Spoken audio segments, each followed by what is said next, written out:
আপুনি যদি ব্যৱসায় কৰাৰ শৈলীটো জানে তেন্তে আপুনি এদিন নহয় এদিন এজন সফল ব্যৱসায়ী হ'ব পাৰিব। সিদিনা মই মৰিগাঁৱলৈ যাওঁতে নগাঁৱৰ বাইপাছত এখন ষ্ট্ৰীট ফুডৰ দোকানত সোমাইছিলোঁ। মই ভিডিঅ' কৰাৰ উদ্দেশ্যটো মই খাই থকা পৰঠাখন নহয়, দোকানীজনে পৰঠাখনৰ তলত ব্যৱহাৰ কৰা কলপাতখিলাহে মোৰ ভিডিঅ'ৰ আচল উদ্দেশ্য। কলপাতখিলা ব্যৱহাৰ কৰি দোকানীজনে কেনেদৰে বেপাৰটো কৰিব জানিছে সেইটোহে মেইন।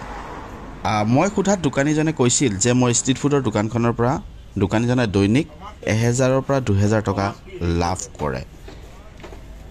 আৰু সেইবাবে কৈছোঁ যে আপুনি যদি ব্যৱসায় কৰাৰ শৈলী জানে তেন্তে আপুনিও এদিন নহয় এদিন এজন সফল ব্যৱসায়ী হ'ব পাৰিব।